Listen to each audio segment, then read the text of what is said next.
हरिः ॐ नमस्तनन्ताय सहस्रमूर्तये सहस्रपादाक्षिशिरोर्वाहवे सहस्रनाम्ने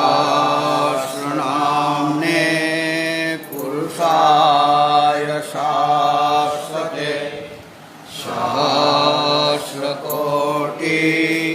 युगधारिणे नमः। नमः कमलनाभाय नमस्ते जलसायिने नमस्ते केशवानन्त वासुदेव नमोऽस्तुते।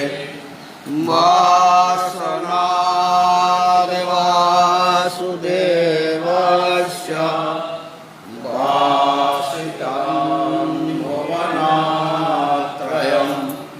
सर्वभूतनिवासोऽसि वासुदेव नमोऽस्तुते।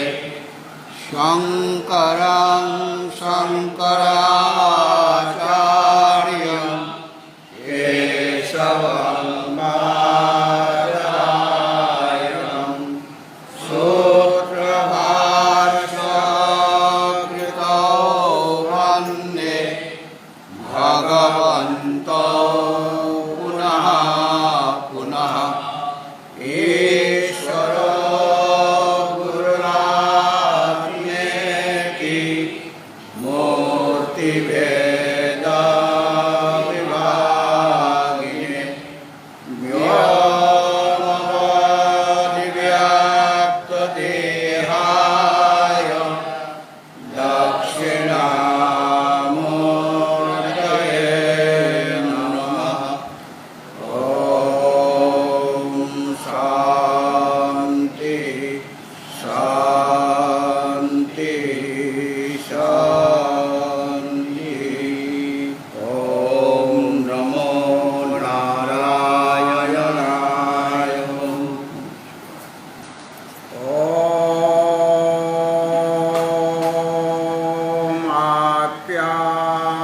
आप्यायन्तु ममाङ्गानि वाक्प्राणश्चक्षुः श्रोत्रमथो बलमिन्द्रियाणि च सर्वाणि सर्वाणि ब्रह्मोपनिषदां माहं ब्रह्म निराकुर्यात् मा ब्रह्म निराकुरोत्। अनिराकरणमस्तु अनिराकरणं मे अस्तु तदात्मनि निरतेय उपनिषत्सु धर्मास्ते मयि सन्तो ते मयि सन्तो। ॐ शान्ति शान्ति शान्ति। नीलाम्बुजश्यामलकोमलाङ्गं सीतासमारोपितवामभागं पाणौ महासायकचारुचापं नमामि रामं रघुवंशनाथम्। ॐ नमः सम्भवाय च मयो भवाय च नमः शङ्कराय च मयास्कराय च नमः शिवाय च शिवतराय च। ॐ सर्वमङ्गलमाङ्गल्ये शिवे सर्वार्थसाधिके शरण्ये त्र्यंबके गौरी नारायणी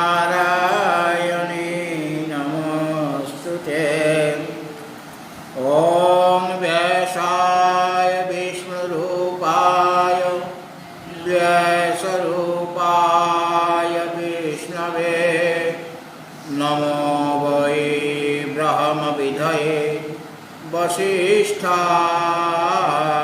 नमो नमः। ॐ सदाशिवसमारम्भां शङ्कराचार्यमध्यमाम् अस्मदाचार्यपर्यन्तं वन्दे गुरुपरम्परां। श्रुतिस्मृतिपुराणानाम् आलयं करुणालयं नमामि भगवत्पादं शङ्करं लोकशङ्करम्। ॐ चतुर्वदनो ब्रह्मा द्विबाहुरपरो हरिः अभाललोचना शम्भुर्भगवान् बादरायणी। भगवत भक्तजनों,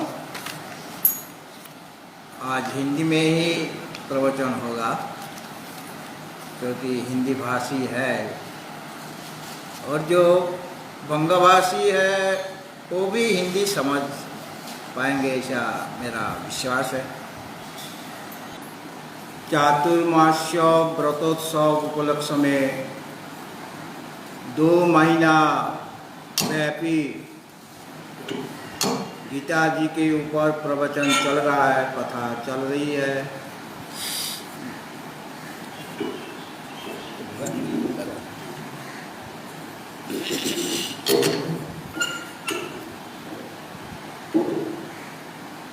हरिओम हरिओम। नवम अध्याय राजविद्या राजयोग।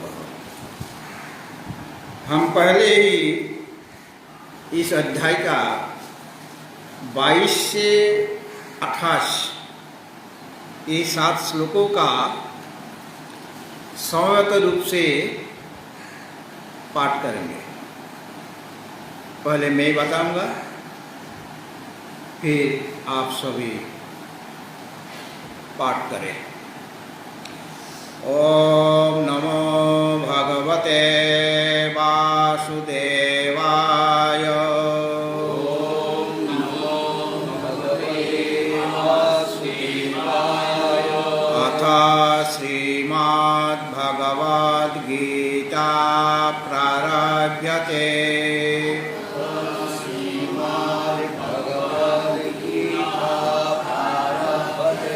नवमोऽध्यायः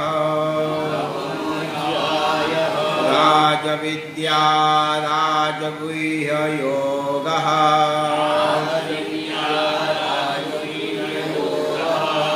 22 अनन्याश्चिन्तयन्तो माम्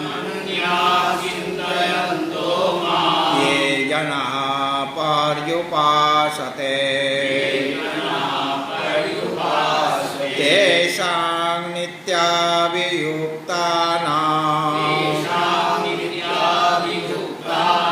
योगक्षेमां वहाम्यः।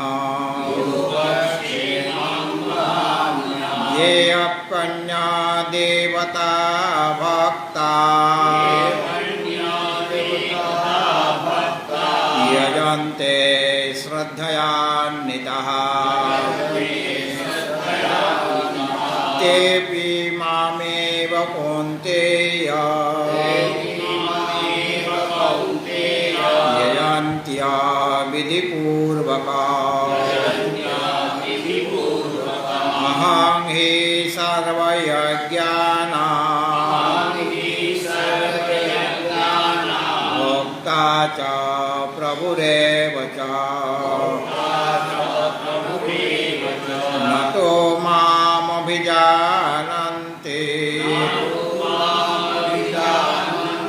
तत्त्वेन ताश्च वन्ति ते। यान्ति देवा व्रता देवा पितॄन् यान्ति पित्रे व्रतः भूतानि यान्ति भूतेज्या यान्ति मद्याजिनोऽपि माम् पत्रां पुष्पां फलां तोया यो मे भक्त्या प्रयच्छति तदहं भक्त्योपहृता अश्नामि प्रयतात्मनः यत्करोषि यदा स्नासि यज्जुहोषि ददासि यत्तपस्यसि कौन्तेय तत्कुरुष्व मदर्पणम् शुभाशुभफलैरेव मोक्षसे कर्मबन्धनै संन्यासयोगयुक्तात्मा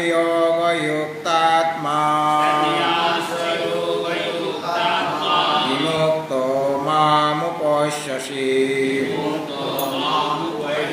संन्यासयोगयुक्तात्मा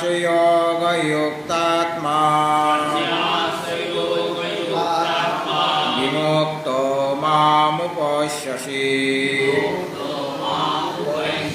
ओम श्री कृष्णार्पणमस्तु।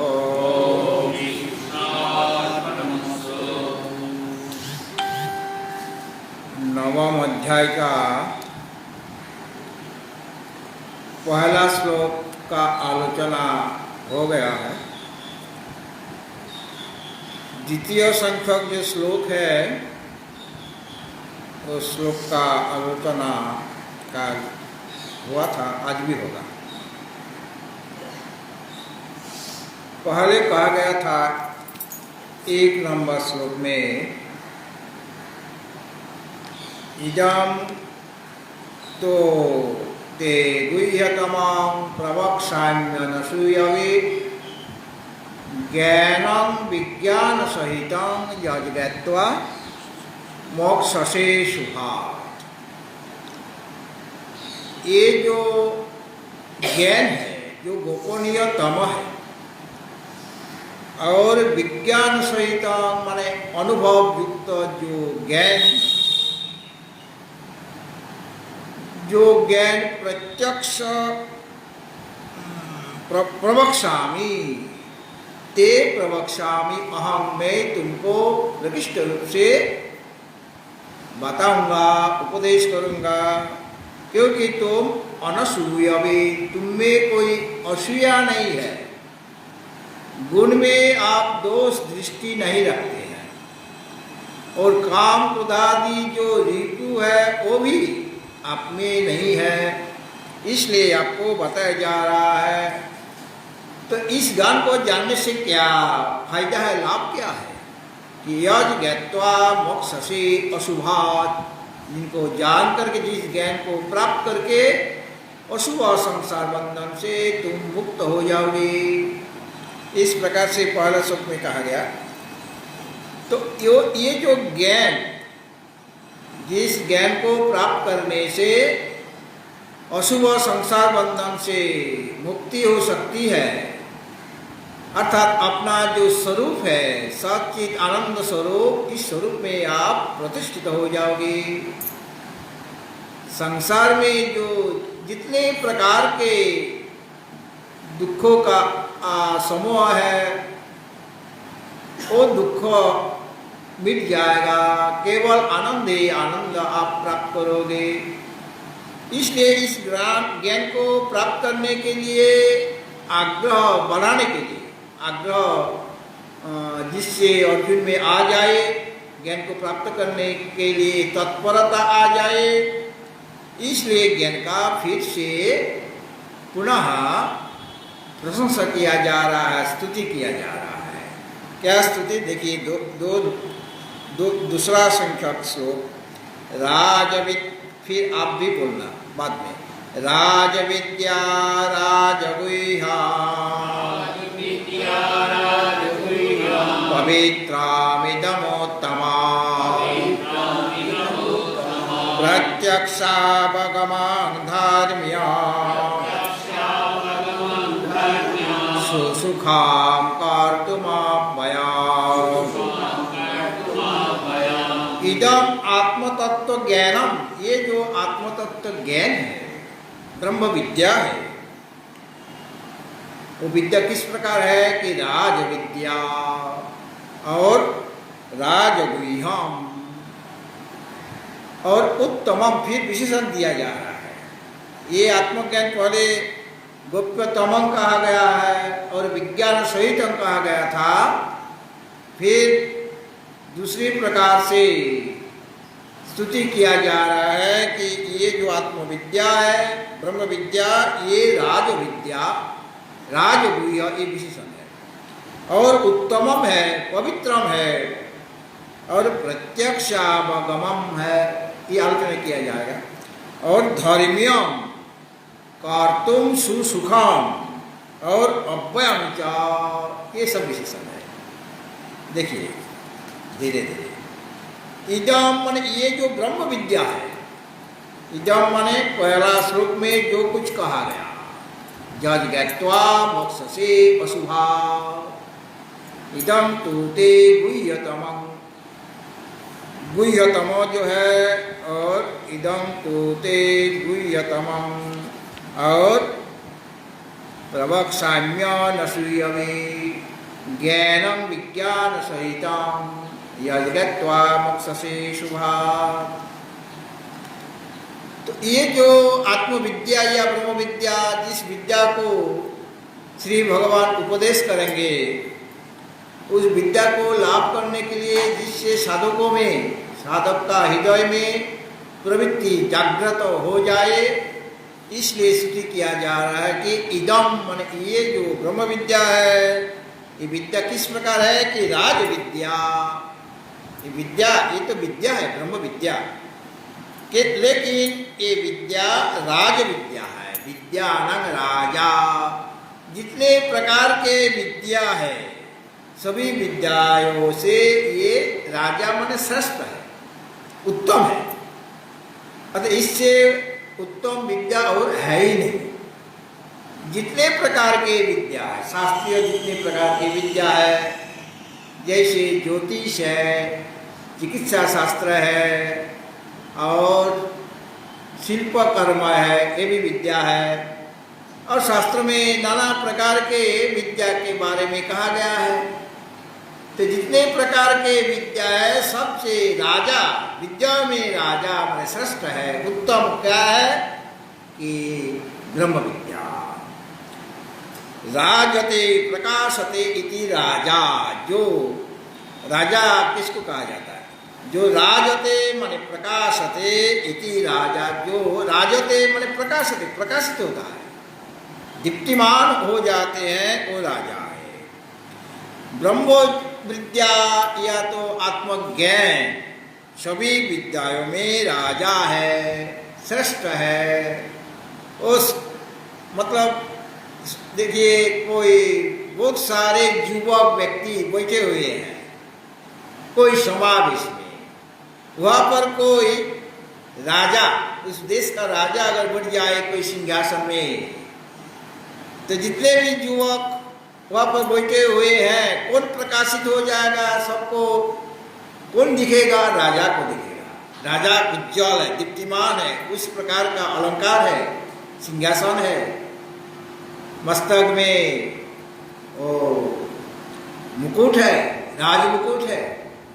तो राजा जितने भी युवकों में युवक जो है, उसमें वो प्रकाशित कौन होते हैं?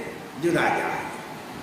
जैसे शादी बाड़ी में बहुत सारे व्यक्ति वहाँ समावेश होता है, लेकिन सबसे श्रेष्ठ कौन है उस दिन विवाह वासर में? जो वर है, पात्र जो है, वो श्रेष्ठ है, उनको वर कहा जाता है, वर माने श्रेष्ठ। उसी प्रकार जितने प्रकार के विद्या है सभी विद्याओं में ब्रह्म विद्या राजा है, राजस्थानीय है, अर्थात श्रेष्ठ है। क्यों? क्योंकि ब्रह्म विद्या सभी विद्याओं में अतिशय देदीप्यमान है, प्रकाशित है, उसका कोई गुण है ब्रह्म विद्या।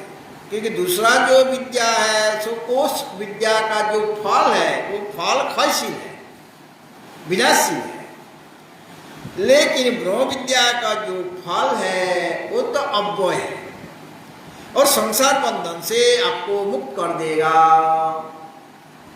संसार में आने से ही दुख भोग करना पड़ता है, शरीर धारण करने मात्र से ही दुख हम सभी को भोगना पड़ता है। लेकिन ब्रह्म विद्या का उदय हो जाने से अज्ञान मिट जाएगा। वो तो ज्ञान है, आत्मज्ञान। ज्ञान से कौन मिटेगा? आलोक से अंधकार जिस प्रकार दूर हो जाता है उसी प्रकार ब्रह्म विद्या अर्थात आत्मज्ञान के द्वारा अज्ञान अंधकार मिट जाता है। अज्ञान अंधकार ही कारण शरीर है। जो अज्ञान मिट जाने से अज्ञान का जो कर्म है, कार्य है, वो भी मिट जाएगा, अर्थात सूक्ष्म शरीर वो भी मिट जाएगा। और सूक्ष्म शरीर को आश्रय करते हैं स्थूल शरीर। स्थूल शरीर भी एक बार नाश होने पर फिर दूसरा स्थूल शरीर आपको मिलेगा नहीं। गीता जी में कहा गया इस स्थूल शरीर का नाश होने पर दूसरे जन्म में दूसरा स्थूल शरीर आपको मिल जाता है। वासांसि जीर्णानि यथा व्याय नवानि गृह्णाति नरोपराणि तथा शरीराणि विहाय जीर्णान्यानि संयाति नवानि देहि। एक स्थूल शरीर का नाश हो जाता तो फिर दूसरा जन्म में दूसरा स्थूल शरीर आपको मिल जाता है। फिर उस दूसरा जो स्थूल शरीर दूसरा जन्म में जो मिलता है फिर वो नाश हो जाएगा तो तीसरा जन्म में तीसरा शरीर मिलेगा। इस प्रकार बार बार आपको स्थूल शरीर ग्रहण करना पड़ता है। बहुनी में व्यतीतानि जन्मानि तव चार्जुन तान्यहं वेद सर्वाणि न त्वं वेत्थ। परंतु इस प्रकार श्री भगवान श्री कृष्ण जी पहले कहे हैं। तो देखिए, तो ब्रह्म विद्या सभी विद्या में राजा किस लिए है, श्रेष्ठ किस लिए है कि ब्रह्म विद्या प्राप्त करने से जितने अशुभ है, जितने प्रकार के अशांति है, दुखों का समूह है, आध्यात्मिक दुख आदि भौतिक दुख आदि दैविक दुख, सभी दुखों का नाश हो जाता है। और क्या आप प्राप्त करोगे कि परम आनंद, पराशांति। श्रद्धावान लभते ज्ञानम तत्परा संयते इंद्रिय ज्ञानं लब्ध्वा परां शांति अचिरेणाधि गच्छति। ज्ञान प्राप्त करने से अति शीघ्र और साथ ही साथ पराशांति प्राप्ति होती है। पराशांति माने जिस शांति को प्राप्त करने से कभी भी अशांति आप में नहीं आ पाएगी। दुख ऐसा तो भोजन करने से शांति मिलती है, तृप्ति मिलती है, फिर अशांति भूख फिर लग जाता है, फिर आपको भोजन करना पड़ेगा, फिर भूख लगेगा, फिर आपको भोजन करना पड़ेगा, बार बार भोजन करना पड़ता है भूख मिटाने के लिए। वहाँ पराशांति नहीं मिलता। भोजन करने के बाद पेट भर जाने से आपको शांति मिलती है। फिर शाम को दोपहर को खाया, फिर शाम को भूख लग जाती है, रात को भूख लग जाती है, अशांति हो जाती है, अतृप्ति हो जाती है, फिर भोजन करना पड़ता है। लेकिन ये जो ब्रह्म विद्या प्राप्त करने से ये संसार मिट जाता है, सभी दुखों का नाश हो जाता है, फिर वो दुखों का समूह कभी भी आएगा नहीं। और आपको क्या मिलेगा? परम आनंद प्राप्त होगा। मतलब जीरो में हम नहीं जाएंगे, पूर्ण में आ जाते हैं। अर्थात जितने प्रकार के अभाव है सभी अभाव मिट जाता है। अभी हम सब अपूर्ण है, अभाव है। क्यों? आत्मज्ञान नहीं है। बहुत सारे धन कमाया मैंने, बहुत सारे संपत्ति भी है, गाड़ी है, बाड़ी है, सब कुछ है, शरीर भी सुस्त है, कोई रोग नहीं है, समझ लीजिए, लेकिन फिर भी मन में तृप्ति नहीं है, दुख ही दुख है। क्यों? आचार्य शंकर जी ने कहा चरपट पंजरिका में कि बालस्तावत् क्रीडासक्तस्तरुणस्तावत् तरुणीरक्तः पश्चाद्धावति जर्जरति में वृद्धस्तावत् चिन्तामग्नः परमे ब्रह्मणि कोऽपि न लग्नः भज गोविन्दं गोविन्दं भज मूढमते संप्राप्ते सन्निहिते मरणे नैनै रक्षते दुःखे करणे। बालस्तावत् क्रीडासक्त, जब बाल्यावस्था है बालक क्या करते, खेल धूल में खेल में लगे रहते, क्रीड़ा में लगे रहते हैं। और वही बालक जब तरुण होगा तो तरुणस्तावत् तरुणीरक्तः, संसार में आसक्त हो जाते हैं। बालक अवस्था में खेल में मग्न रह जाते हैं और यौवन अवस्था में संसार में आसक्त हो जाते हैं। वृद्धस्ताव, वही व्यक्ति जब वृद्ध हो गया, बूढ़ा हो गया, वृद्धस्तावत् चिंतामग्न, दुश्चिंता करते रहते हैं, सुचिंतन नहीं, अर्थात सांसारिक चिंतन कि मैं क्या पाना चाहते थे लेकिन वो नहीं पाया, दूसरा चीज पा लिया, पा लिया। और जो मिला वो मैं मांगा नहीं, और जो मांगा था वो मिला नहीं, अर्थात अतृप्ति, अशांति। क्यों अशांति? क्यों? वो कभी भी परमे ब्राह्मणी को लगना, परमात्मा का चिंतन नहीं किया, भगवत चिंतन नहीं किया, श्री भगवान का आश्रय नहीं लिया, गुरु जी का सदगुरु का आश्रय नहीं लिया, इसलिए अतृप्ति है, अशांति है। एकमात्र गुरु गोविंद का चरण कमल आश्रय करने से ही शांति प्राप्त किया जा सकता है, दूसरा कोई उपाय नहीं। तमेव विदित्वा अतिमृत्युमेति नान्य पंथा विद्यते अयनाय। उसी परम तत्व को जान करके ही मृत्यु को अतिक्रम किया जा सकता है। मृत्यु माने संसार, संसार को, संसार से पार आप कर सकते हो, दूसरा कोई उपाय नहीं। आत्मविद्या इस प्रकार विद्या है कि मृत्यु को अतिक्रम किया जा सकता है, अर्थात फिर कभी भी मरण हमें नहीं होगा। बार बार मरण होता है। जातस्य ध्रुवो मृत्यु ध्रुवं जन्म मृतस्य च तस्मात् अपरिहार्येऽर्थे न तं शोचितुम् अर्हसि। जातस्य ध्रुवो मृत्यु, जिन्होंने जन्म लिया उनका मरण अनिवार्य है, और जिन्होंने जो मर गया है, जिनका मरण हो गया, उनको फिर जन्म होगा, ऐसा नियम है। बार बार जन्म, बार बार मरण, मरण के बाद जन्म, जन्म के बाद मरण, इस प्रकार प्रवाह चलता रहता है। इस प्रवाह को बंद करना पड़ेगा। किस प्रकार से, किस ढंग से, किस साधन से ये प्रवाह, जन्म मरण का प्रवाह बंद होगा? कि आप आत्मचिंतन करो, वेदांत चिंतन करो, ब्रह्म विद्या को प्राप्त करो, तभी जाकर ये मरण के हाथ से आप बच पाओगे। और कभी भी आपको मरण नहीं होगा। मरण ही दुख है, बार बार मरण होना ही दुख है।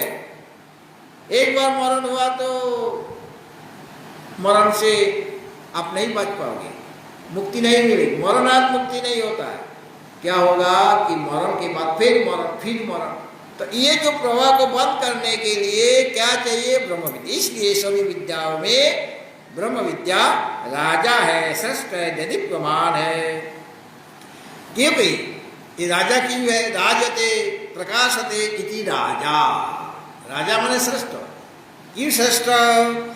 कि देखो ब्रह्म विद्या का जब प्रकाश हो जाता है, ब्रह्म विद्या का जब उदय हो जाता है, ब्रह्म विद्या तो हम में है लेकिन वो तो प्रकट नहीं है, अप्रकट है। क्योंकि सब कोई ज्ञान स्वरूप है। लेकिन वो अप्रकट अवस्था में है। लेकिन जब प्रकाश प्रकट हो जाता है, जैसे सूर्य भगवान तो हर समय है, दिन में भी है, रात में भी है, लेकिन रात में यहाँ पर सूर्य भगवान अप्रकट है, अस्तमित हो गया। लेकिन है कहाँ है? वो इंग्लैंड में है, अमेरिका में है, वहाँ पर दिन हो गया, सूर्य भगवान वहाँ पर दिन कर दिया। फिर जब उदय होगा तो सूर्य भगवान हमारे सामने प्रकट हो गया, प्रकाशित हो गया। लेकिन सूर्य भगवान दिन में भी है, रात में भी है। उसी प्रकार ब्रह्म विद्या तो आप में है, लेकिन वो प्रकट नहीं हो पा रहा है। इसके लिए आपको साधन करना पड़ेगा। कैसे? जब साधन से श्रवण मनन निधिध्यासन करने से वो ब्रह्म विद्या प्रकटित हो जाएगा। नायम आत्मा, कठोपनिषद में कहा गया, नायम आत्मा प्रवचने न लभ्यो न मेधया न बहुना सुतेन यमे वैश्य विवृते तेन लभ्य तस्यैष आत्मा विवृते तनुं स्वाम। नायम आत्मा, ये आत्मा न प्रवचने न लभ्य, प्रवचन के द्वारा, प्रवचन माने किसी को पढ़ाते हैं, प्रवचन माने कथा करना नहीं, प्रवचन माने किसी को पढ़ाते, जैसे अध्यापक शिष्य को पढ़ाते, गुरु शिष्य को पढ़ाते हैं। वो प्रवचन के द्वारा ये लभ्य नहीं है, लाभ नहीं किया जा सकता। नायम आत्मा प्रवचन ही न लभ्य न मेधया, मेधा शक्ति है, ग्रंथ को शास्त्रों को धारण करने की क्षमता है, फिर भी आपको नहीं मिलेगा, आत्मविद्या नहीं हो पाएगा। न मेध न बहुना सुते, न बार बार मैंने गुरुमुख से श्रवण किया, फिर भी आत्म तत्व को आप नहीं जान सकते हैं। कैसे जानेंगे? जमे वैश्य विनुते, जो इस आत्मा को वरण करते हैं। वरण करने का मतलब है जैसे गुरु वरण हम करते, पुरोहित वरण करते, पूजा के समय पुरोहित वरण किया जाता है, गुरु वरण किया जाता है। तो पुरोहित वरण माने पुरोहित को वस्त्र देना है, सम्मान करना है, दक्षिणा देना है, ये पुरोहित वरण है।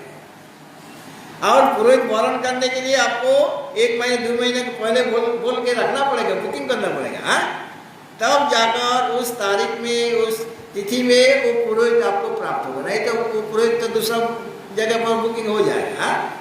इसलिए 1 महीने 2 महीने के पहले से ही आपको पुरोहित का वरण करना पड़ता है।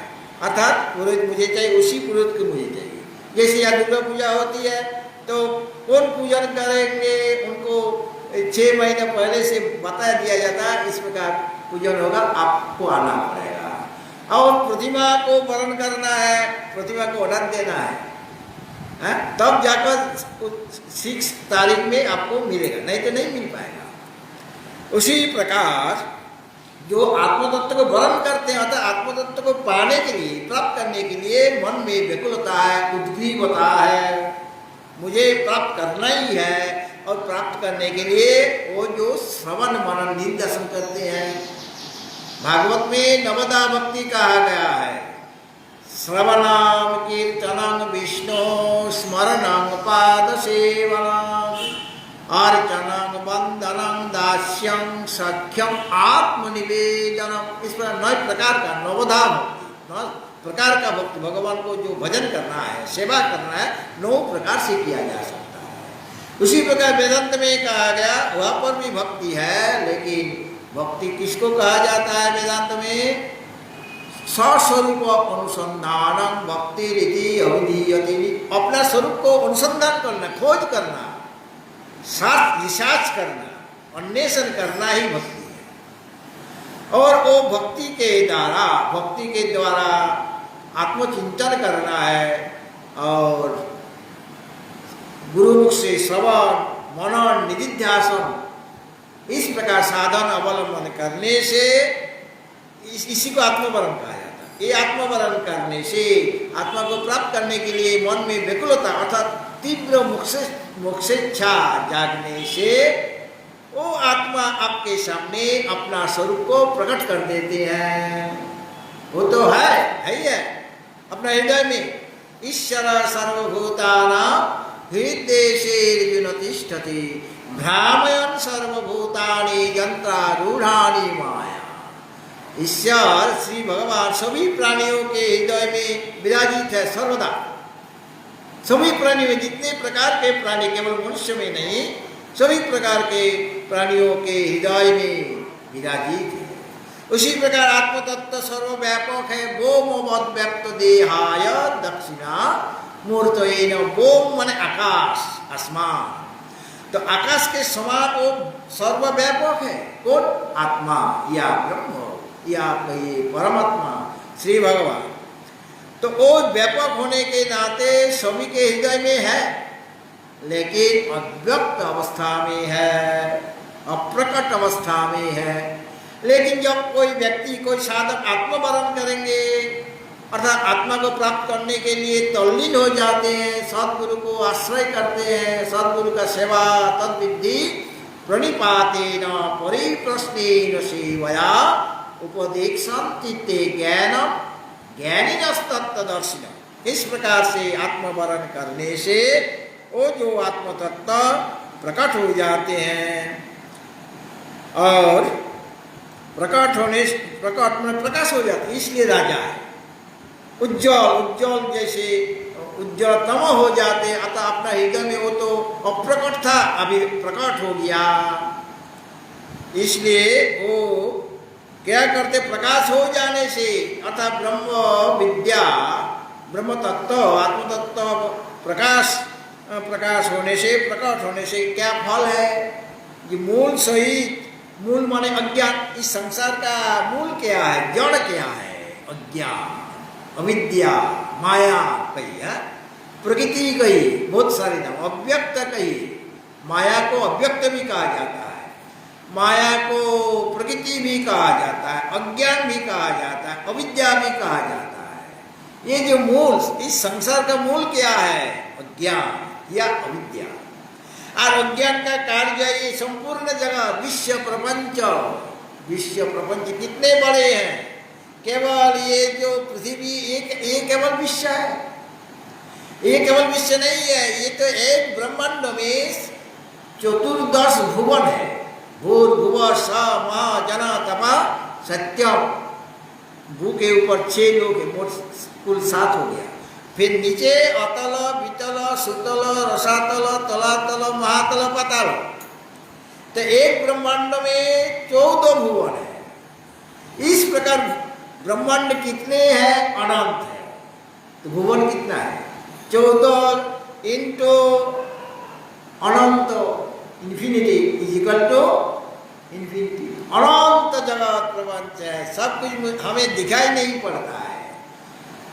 आकाश में, आसमान में एक ग्रह नक्षत्र बहुत सारे दिखाई पड़ता है, फिर भी संपूर्ण जगत को आप जान नहीं सकते, वो भी अनंत है, क्योंकि परमात्मा अनंत है, असीम है।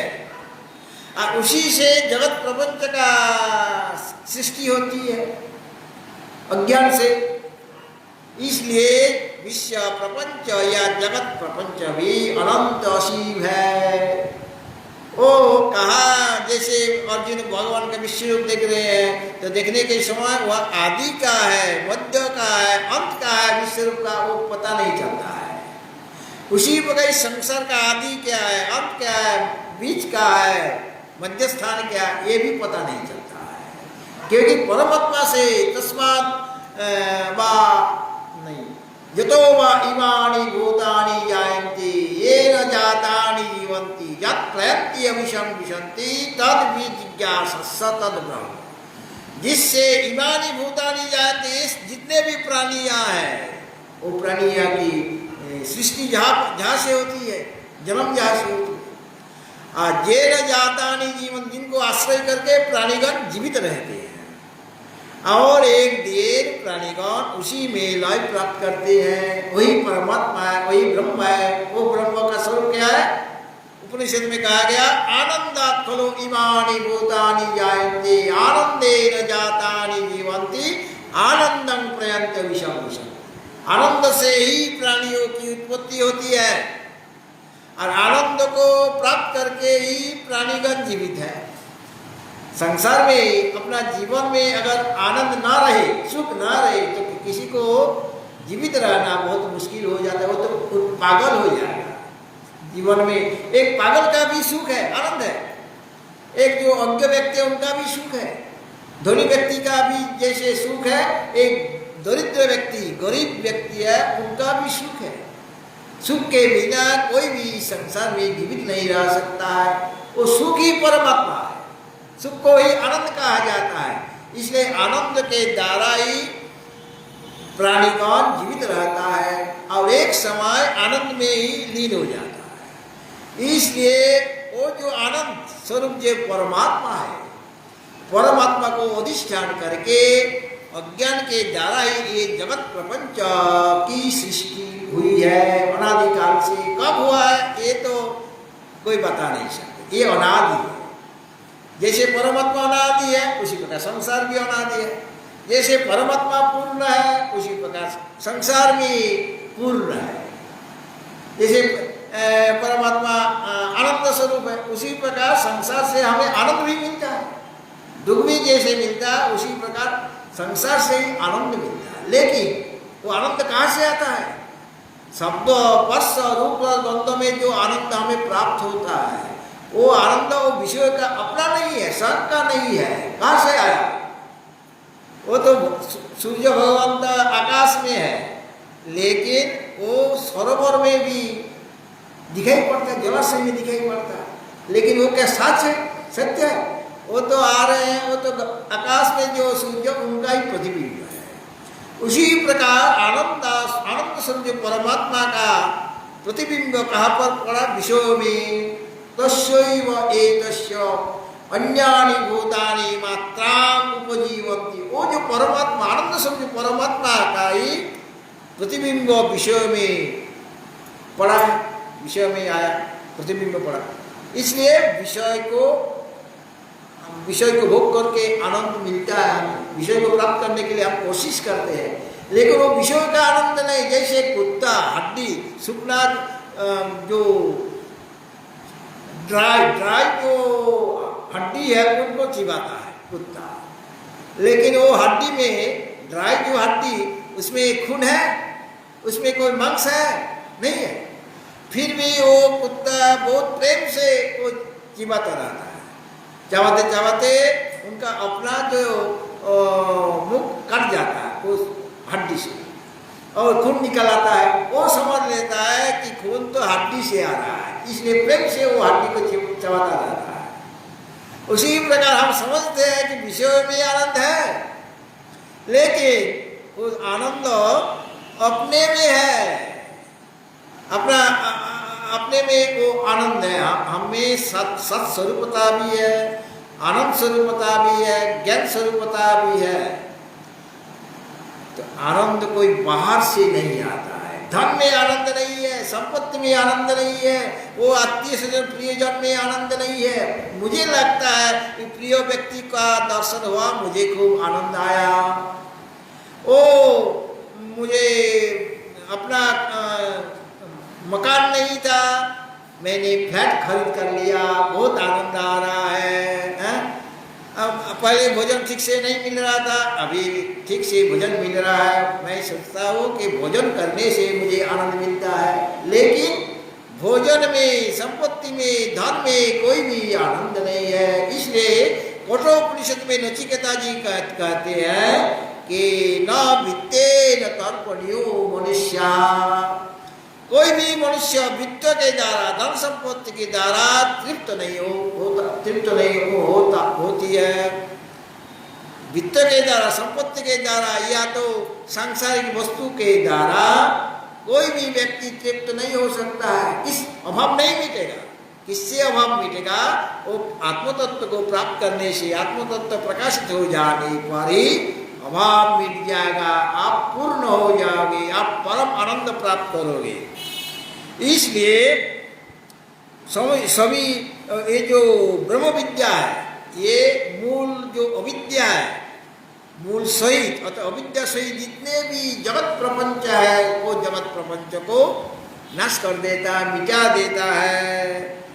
जैसे माने अविद्या तो अंधकार के साथ तुलना किया जाता है। अंधकार है तो आलो रहने से, लाइट आ जाने से अंधकार दूर हो जाता कि नहीं? उसी प्रकार ब्रह्म विद्या प्रकट हो जाने से अविद्या रूपी जो अंधकार, वो अंधकार मिट जाता है।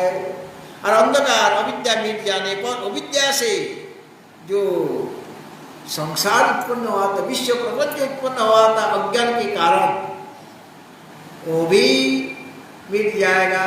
क्योंकि मूल जो है मिट्टी से घड़ा बनता है। आपने घड़ा से मिट्टी को ले लिया तो घड़ा रहेगा? घड़ा क्या है? वो जो घट है, घट के जहाँ पर आप हाथ रखोगे वही मिट्टी आपको लगेगा कि नहीं? मिट्टी का परस होगा। क्योंकि मिट्टी वो घट में, घड़ा में चारों तरफ से वो उसी में अनुसूत है, उसी में रहता है। मिट्टी का आप ले लो तो घड़ा कोई वस्तु नहीं रहेगा। आप स्वेटर बनाते हैं ऊन से, तो ऊन से बनाया जाता है। तो मैंने कहा कि उनका बहुत दाम है, मूल्य बहुत ज़्यादा है। तो मैं उनसे तो बन गया स्वेटर, आप मुझे अब ऊन वापस दे दो। और स्वेटर आप रख लो, स्वेटर रख लो और ऊन मुझे वापस दे दो। तो स्वेटर से अगर ऊन को ले लिया जाए तो क्या बचेगा? कुछ नहीं बचेगा, क्योंकि उनसे ही स्वेटर बना है। स्वेटर में जितना जहाँ पर आप हाथ रखोगे वही उनका ही परस होगा कि नहीं? उसी प्रकार ब्रह्म विद्या सर्वव्यापक जो सभी वस्तुओं में है, उनका प्रकाश हो जाने से अविद्या और अविद्या जन्य जो जगत प्रपंच मिट जाता है, नाश हो जाता है। अर्थात अविद्या रूप अंधकार दूर हो जाने से वो अज्ञान अंधकार से जो कुछ आपको दिखाई पड़ रहा था वो मिट जाएगा। जैसे आप सिनेमा हॉल में सिनेमा देख रहे हैं, पिक्चर देख रहे हैं। अभी तो कोई पिक्चर देखने के लिए सिनेमा हॉल में नहीं जाते, वो तो अपने घर में सिनेमा हॉल है, टीवी है। तो पहले जमाने के बात समझ लीजिए, मान लीजिए।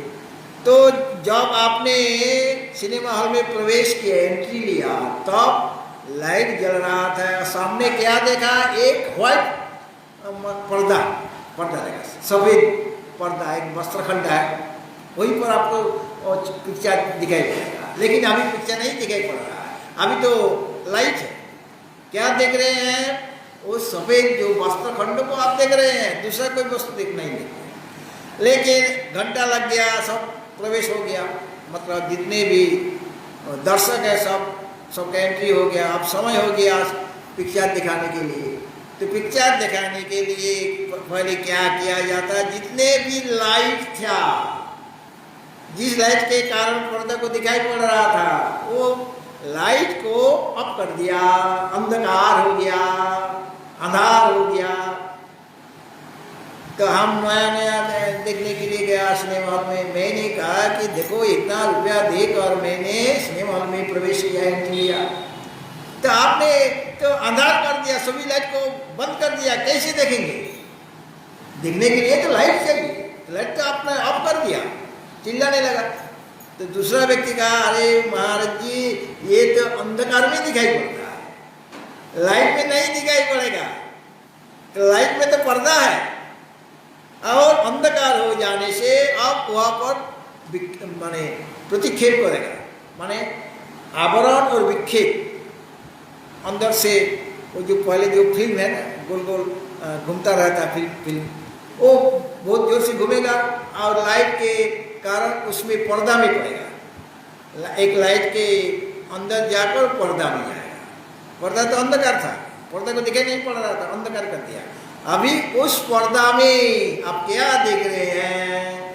वो पानी दिखाई पड़ रहा है, जंगल दिखाई पड़ रहा है, मानुष दिखाई पड़ रहा है, नारी दिखाई पड़ रहा है। अतः अभिनय चल रहा है, लेकिन आप सचमुच क्या दिख रहे हैं? पर्दा दिख रहे हैं। और उसमें आग दिखाई पड़ता। आप पर्दा में हाथ दीजिए, हाथ लगाइए, हाथ जल जाएगा क्या? ओ जल है, दिखाई पड़ रहा है, बहुत नदियों में पानी प्रवाहित हो रहा है। आपने सोचा कि ये गंगा जी है ना, तो मैंने डुबकी लगा दूँ। तो डुबकी आप लगा पाओगे? वह हाथ देने से जल नहीं है, केवल पूरा खसखस करता है। पर्दा जो है ना वो स्लिपारी नहीं है, वो खसखस करेगा। तो आग में हाथ देने से हाथ नहीं जलेगा, पानी में हाथ देने से पानी हाथ भीगेगा नहीं, आप डुबकी नहीं लगा पाएंगे।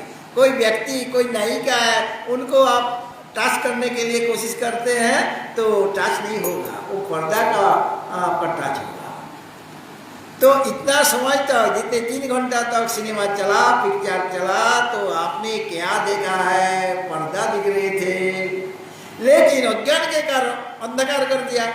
अंधकार के कारण उस पर्दा में आप नाना प्रकार के प्राणी, जंगल, पानी इत्यादि दिख रहे हैं, विचित्रमय जगत दिख रहे थे रुपया देकर। उसी प्रकार पर्दा रूपी जो परमात्मा ही है, वो तो आलोक में दिखाई पड़ेगा। लाइट है तो पर्दा दिखाई पड़ता है, आप में ज्ञान है तो परमात्मा का ज्ञान आपको होगा। लेकिन जब अंधकार हो गया, माने अज्ञान आ गया, अविद्या आ गया, उस समय वो पर्दा को दिखाई नहीं पड़ता, अर्थात परमात्मा का ज्ञान आपका नहीं होगा। लेकिन वो परमात्मा रूप जो पर्दा में ही ये जगत प्रपंच को दिखाई पड़ेगा। तो जगत प्रपंच जैसे वह पिक्चर, कोई मानव उस पर्दा में नहीं प्रवेश किया, कोई भी जल आग कुछ भी नहीं है पर्दा में। उसी प्रकार परमात्मा में कुछ भी नहीं है, फिर भी आपको अज्ञानता के कारण दिखाई पड़ रहा है। ये जो संसार है विचित्रमय है, विचित्र कोई भी इस संसार को उत्पन्न नहीं कर सकता है, क्योंकि जन्मादि अस्य यतः, इसका अर्थात ये जो संसार जगत प्रपंच का अगर कोई सृष्टि उत्पन्न करता है, वो परमात्मा के बिना ये नहीं हो पाएगा। जैसे पर्दा के बिना पिक्चर नहीं देख पाओगे, उसी प्रकार परमात्मा के बिना जगत प्रपंच का भी दर्शन नहीं होगा। लेकिन परमात्मा विषय अज्ञान मुझे है, अंधकार भी, अज्ञान अंधकार भी, इसीलिए जगत प्रपंच में दिख रहा हूँ। लेकिन जब अज्ञान अंधकार कट जाएगा, दूर हो जाएगा, मिट जाएगा ब्रह्म विद्या के द्वारा, तब पर्दा दिखाई पड़ेगा, तब परमात्मा को दिखाई पड़ेगा। इसलिए परमात्मा का प्रकट हो जाने से अविद्या और अविद्या से उत्पन्न जितने भी संसार जगत प्रपंच का भी नाश हो जाएगा। मतलब आप संसार बंधन से मुक्त हो जाओगे। किंतु अन्य जितने प्रकार के विद्या है, किसी विद्या के द्वारा ये अज्ञान मिटता नहीं, और अज्ञान नहीं मिटने से जगत प्रपंच का भी नाश नहीं होगा, संसार रहेगा। संसार में क्या है? अनित्यम असुखम लोकम इमं प्राप्य भजस्व माम। ये संसार अनित्य है और संसार असुख है। संसार में सुख है, सुख दिखाई पड़ता है, लेकिन दुख ही दुख है।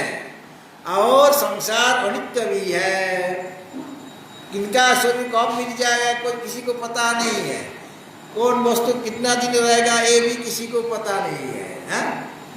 आज जहाँ पर गंगा जी है, कुछ दिन बाद वहाँ पर गंगा जी नहीं रहेगा।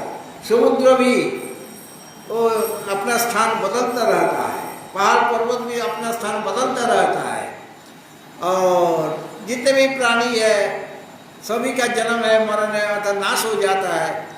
अर्थात ब्रह्म विद्या के द्वारा ही अविद्या और अविद्या का कार्य जो जगत प्रपंच है वो मिट जाता है। लेकिन अन्य कोई भी विद्या हो, शास्त्र में बहुत सब प्रकार की विद्या है, और व्यवहारिक विद्या जैसे चिकित्सा विद्या, ज्योतिष विद्या, ग्रह विद्या, नक्षत्र विद्या, सर्प विद्या, नाना प्रकार की विद्या, कोई भी विद्या के द्वारा अज्ञान मिटेगा, अज्ञान नहीं मिटेगा। इसलिए जितने प्रकार के विद्या, सभी विद्या में से श्रेष्ठ कौन है? ब्रह्म विद्या। इसलिए कहा गया इदं राज विद्या। और क्या है? राजगुह्यम। राजगुह्यम जितने भी गोपनीय तत्व है, गोपनीय तत्वों का राजा है ये ब्रह्म विद्या। राजगुह्यम ये ब्रह्म विद्या का ही विशेषण है। राजगुह्यम, गुह्या नाम राजा, राजा एक यहाँ पर भी श्रेष्ठ है। और जितने भी गोपनीय तत्व है, गुप्त रखने योग्य जो तत्व है सभी को बताया नहीं जाता। जो गोपन तत्व है सबको बताया नहीं जाता है। लेकिन ये जो विद्या है, आत्मविद्या या ब्रह्म विद्या, ये तो सबसे गोपनीयतम है। सदगुरु किनको कहेंगे? जिनमें अधिकार है। सद शिष्य को ही कहा जाता है, जिनमें 4 प्रकार के साधन है। नित्यानित्य वस्तु विवेक, यह पुत्रार्थ फल भोग विराग, समतवादी शाक्य संपत्ति और मोक्ष है। गुरु सत है तो शिष्य को भी सत न पड़ेगा। सिद्ध असत है तो सत शिष्य असत शिष्य को उपदेश नहीं देते हैं, गोपन तत्व को प्रकट नहीं करते, क्योंकि वो असत है, असत आचरण है। संसार में उनका मन लगा हुआ है, इसलिए वो असत है। असत माने जिनका मन अनात्मा में लगा हुआ है, वो असत है। असत कौन है? जिनका मन सत परमात्मा में तत्पर है, लगन है, उनको सत कहा जाता है। तो गुरुदेव वो सतगुरु है, अतः सत परमात्मा को उन्होंने उपलब्धि किया, प्राप्त किया। और जब उपदेश देते हैं तब वो सत का ही उपदेश देते हैं, दूसरा सांसारिक वस्तुओं का उपदेश नहीं देते। दशम अध्याय में कहा गया गीता जी में, मत चित्ता मत गता प्राणा बोधयन्ता परस्परम कथान्तश्च मां नित्यं तुष्यन्ति च रमन्ति च। मत चित्ता अर्थात भगवान में अपना मन को लगन करो, आत्मा में ही अपना चित्त को लगन करो, अतः आत्मचिंतन करो। मत चित्ता मत गता प्राणा, और श्री भगवान के सेवा करने के लिए या पूजन करने के लिए प्राण धारण करो। भगवत चिंतन करने के लिए प्राण धारण करना है, भोग करने के लिए प्राण धारण करना का कोई फायदा नहीं है। बहुत सारे लोग बहुत दीर्घायु होते हैं, लेकिन भगवान का नाम नहीं लेते हैं, तो दीर्घायु होने से उनका क्या फायदा हुआ? कुछ फायदा नहीं हुआ, केवल दुख भोग करना पड़ता है जीवन में। लेकिन जिन्होंने प्राण जीवित रखा, किस लिए? ईश्वर चिंतन किया जाएगा। अब मैं जीवित हूँ, मेरा शरीर सुस्त है, तो मैं भगवत चिंतन कर पाऊंगा, आत्मचिंतन कर पाऊंगा। इसलिए मत गता प्राणा, मेरे लिए ही प्राण धारण करते हैं। बोधयन्ता परस्परम, अपने आपस में जो बातचीत होगा वो व्यवहारिक सांसारिक बातचीत नहीं होगा। क्या बातचीत होगा? ये आत्मा के बारे में, श्री भगवान के बारे में। भक्तों के साथ भक्तों का जब मिलन होता है तब ईश्वर विषय कथा होती है कि नहीं? दूसरा कथा नहीं होती है, सांसारिक कथा नहीं होते। लेकिन एक सांसारिक व्यक्ति के साथ दूसरा सांसारिक व्यक्ति का मिलन हो गया, तब वो सांसारिक बातें करने लगते हैं। इससे किसी का फायदा नहीं होता, किसी का कुछ लाभ नहीं होता, केवल मन खराब हो जाता है। उनका निंदा, उनका हिंसा इत्यादि प्रकार की बातचीत होते रहते हैं। व्यवहारिक कथा, सांसारिक कथा है, उससे किसी को फायदा नहीं होता। फायदा किससे होता? अगर कोई ईश्वर का बातें कहे, ईश्वर की कथा कहे, तो दूसरा भी ईश्वर कथा करते हैं। एक दूसरे को ईश्वर का बारे में कहते हैं, और दूसरा व्यक्ति भी, वो भी तो जानते, वो भी तो भगत है, वो भी भगवान की कथा कहते रहते हैं। इसलिए परस्पर मत चित्ता मत गता प्राणा बोधयन्ता परस्परम कथन्तश्च मां नित्यं। सद्गुरु जो सत शिष्य को मेरा ही बारे में उपदेश देते हैं। इस प्रकार से ये गोपनीय है, सभी को नहीं दिया जाता है, और देने पर भी वो धारण नहीं कर पाएगा। इसलिए ब्रह्म विद्या का प्रशंसा या स्तुति किया जा रहा है कि ये तो राज विद्या है, ये विद्या राजगुह्य है। इसलिए इस विद्या को प्राप्त करने के लिए आपको प्रयास करना चाहिए, आपको कोशिश करना चाहिए, आपको साधन करना चाहिए। भगवान भक्तजनों, द्वितीय नवम अध्याय का जो दूसरा श्लोक, उसका पूरा आलोचना नहीं हो पाया। काल भी इसी दूसरा 2 नंबर श्लोक के बारे में ही आलोचना किया जाएगा, जो जितना बाकी है। तो श्लोक एक बार पाठ कर लीजिए। राजविद्या राजगुह्यम पवित्रमिदमुत्तमा प्रत्यक्षावगमां धार्म्यां सुसुखां कर्तुमाप्यया